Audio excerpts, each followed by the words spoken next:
আমি কিঞ্চিত শাস্তি দিব, এরপরে তো কিয়ামতে আল্লাহ শাস্তি দিবে।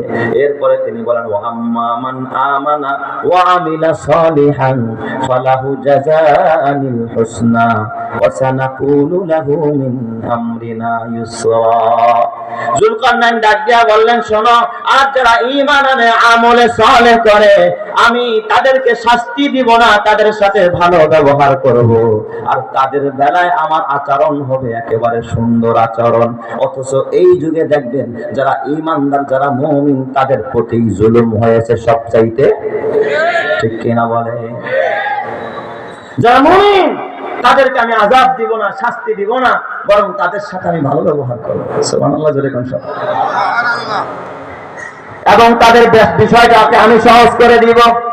ওয়া সানাকুলু লাহু মিন আমরিনা ইউসরা, আমার পক্ষ থেকে তাদের ব্যাপারে সহজ হুকুম হবে, কোনো কঠিন হবে না।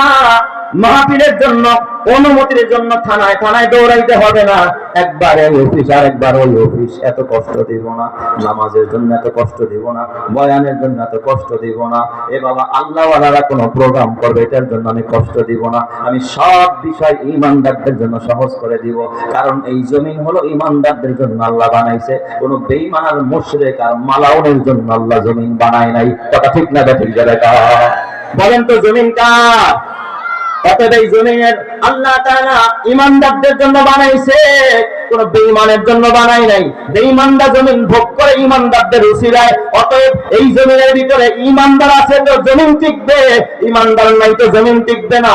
অতএব কসম আল্লাহর, এ মুসলমান, এই বর্তমান যুগে যারা এই মুসলমানদেরকে ধ্বংস করার জন্য নানা ষড়যন্ত্রে মেতে উঠেছে, যত নাস্তিকেরা, যত মুরতাদেরা, খোদার দ্রোহীরা, আজ হোক আর কাল হোক, এদের পতন অনিবার্য। কথা ঠিক কিনা? এ আমার বাবা হযরতে যুলকারনাইন বলে দিলেন, খবরদার খবরদার, আমি এক চাপিয়া সবার প্রতি জুলুম করব না। চিরুনি অভিযানের নামে আমি সবাইকে গ্রেফতার করব না। যারা অন্যায় করেছে তাদেরকে শাস্তি দিব, আর যারা মুমিন, যারা ভালো মানুষ, তাদের সাথে ভালো ব্যবহার করব। জোরে কোন সুবহানাল্লাহ। তাহলে বলেন, হযরতে যুলকারনাইনের শাসনটা এই জমিনবাসীর জন্য ভালো ছিল না খারাপ? তাই তো আল্লাহ তাকে সুপ্রতিষ্ঠিত করেছিলাম এই জমিনের ভিতরে। এটা হলো তার এক নম্বরের সফর, বিস্ময়কর সফরের মধ্যে প্রথম সফর। যেই সফরটা করেছেন তিনি কোন প্রান্তে? পশ্চিম প্রান্তে।